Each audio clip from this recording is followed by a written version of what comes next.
그런데 이런 습관으로 신앙생활을 설명하면 또 반문이 나옵니다. 그게 제 청년 때 실은 있었던 일이에요. 청년 때 형제자매들끼리 교제하다가 토론이 벌어졌습니다. 여러분도 한번 대답을 해보세요. 습관으로 교회를 나오는 것은 유익할까요? 무익할까요? 유익하다. 한번 손 들어보셔요. 습관으로 교회 나오는 거. 자, 무익하다. 한번 손 들어보세요. 그래도 무익하다는 분은 아무도 안 계시네요. 그런데 왜 그게 토론이 됐냐면 습관으로 나온다는 거 마음도 없이 나오면 그게 무슨 유익이 있냐라고 토론이 벌어진 거예요. 그런데 이 습관이라는 것에 대해서 그것으로 교회를 나오고 안 나오고 문제가 과연 하나님이 기뻐하실까? 하나님이 그걸 연락하실까? 그 부분에 대한 해답이 성경 속에 있었죠. 누가복음 22장입니다.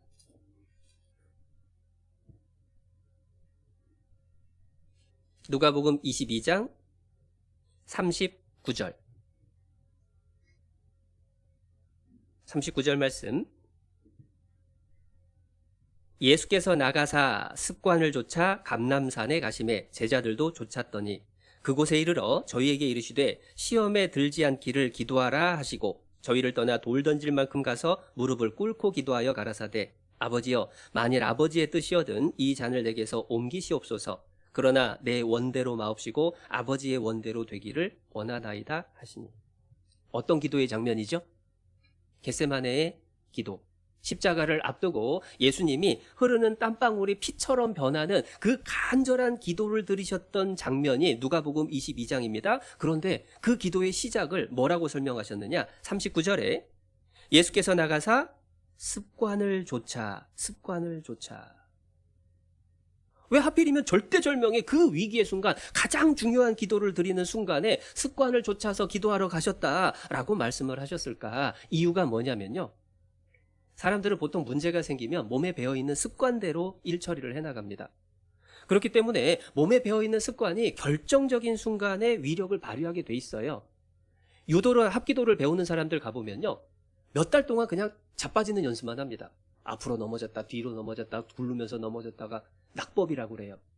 그런데 그런 낙법을 왜 그렇게 오랫동안 연습을 하느냐? 완전히 몸에 익숙해지도록, 쉽게 말해서 습관이 되고 몸에 배일 수 있도록 반복하는 겁니다. 그런데 그게 언제 효과가 나오느냐? 낙법을 제대로 배운 사람은요, 길을 겨울에 걷다가 빙판에서 탁 미끄러져도요, 떨어지면서 낙법 자세가 나오는 거예요.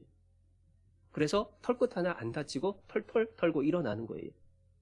몸에 배어있는 습관이 위기의 순간에 나타나는 겁니다. 예수님께서 위기의 순간, 가장 기도가 필요한 그 순간에 기도하신 것은 다른 게 아니라 평소에 기도의 습관이 있었기 때문이다 라고 하는 것을 우리에게 설명해 주시는 거예요. 바꿔 말하면 평소에 기도하지 않는 사람은 정말 기도가 필요할 때도 기도하지 않아요. 남 얘기가 아니라 제가 그런 경험을 했어요. 벌써 한 10몇 년 지난 것 같아요. 공주 수양관에서 동계 임원 수련회를 했습니다. 제가 승합차로 운전을 하고 갔습니다. 이제 강당 입구에서 숙소 배정을 받아야 되니까 다들 내려드리고, 그리고 제 짐이 있잖아요. 트렁크가 있잖아요. 그런데 주차장은 저 멀리 있는데 거기까지 갔다가 짐 들고 오면 힘드니까 짐을 거기다가 내려놨어요. 그리고 주차를 하고 돌아왔습니다. 가방이 없어요. 먼저 내려드렸던 일행들한테 전화를 해서 물어보는데 못 봤대요. 막 이방저방 이제 돌아다니기 시작을 했습니다. 근데 공주수양관 얼마나 넓어요. 방도 많아요. 막 들어가서 찾아보는데 찾을 수가 없는 거예요. 그래서 고민을 하다가 그렇지. 방송을 해야 되겠다 해가지고 안내방송하는 곳에 가가지고 가방을 잃어버렸는데 이런 색깔이고 어디에다 놨었고 얘기를 했습니다. 방송이 나왔어요. 그런데 아무도 연락이 안 와요. 말씀이 시작이 됐습니다. 자포자기가 됐죠. 어떻게 옷 입고 비비고 있다 보면 하루 지나겠지 라고 생각을 하고 있다가 퍼뜩 생각이 드는 게, 내가 기도했나? 그 문제를 두고 하나님께 기도했나? 생각해 보니까 열심히 뛰어다니기는 했고 묻고 부탁하고 애를 썼는데 정작 하나님께 기도하질 않더라고요. 하나님 앞에 정말로 부끄러웠어요. 내가 평소에 어떻게 기도 생활을 했었는지가 그 상황이 되니까 금방 드러나 버리더라고요. 그리고 하나님께 기도하고 말씀이 끝났습니다. 숙소 배정은 돼 있는 거 어떻게 이제 명찰이 미리 나왔으니까 명찰 받은 대로 가서 이제 그냥 맨몸으로 자야지 하고 누웠는데 연락이 왔어요. 가방을 찾았다고. 다른 일행이 들고 갔던 거예요. 그리고 뭐 잠잘 때까지는 그걸 찾을 이유가 없잖아요. 그냥 숙소에 놓고 다 강당에서 말씀 듣고 있었습니다. 그리고 끝나고 이제 숙소에서 다 씻고 정리하고 잠자려고 하는데 가방 하나가 멀뚱하니 그냥 계속 있으니까 저거 뭐대? 하고 그걸 찾아온 거예요. 생각해 보니까 위기의 순간에 내가 할 수 있는 방법 다 동원해보고 주변에 부탁할 수 있는 거 다 해보고 이리저리 해볼 수 있는 거 다 해보고 안 되니까 그제서야 무릎 꿇더라. 그런데 더 무서운 건 뭐냐면 평소에 기도하지 않았기 때문에 기도가 정작 필요할 때 기도를 못했습니다. 더 큰 문제는 기도를 못하면서도 내가 기도 안 하고 있다는 것도 몰라요.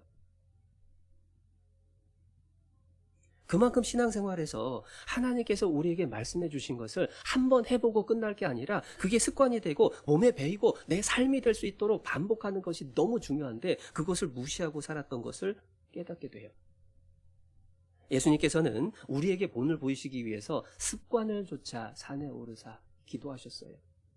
그것도 가장 중요한 기도를 하는 그 순간에 습관을 좇아서 산에 가셨다고 하셔요. 그러면 다시 질문으로 돌아가 봐야죠.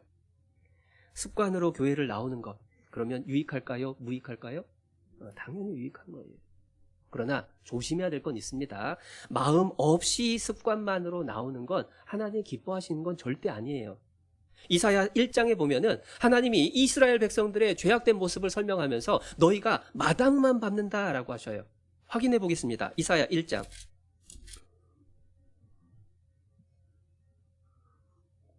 이사야 1장 11절.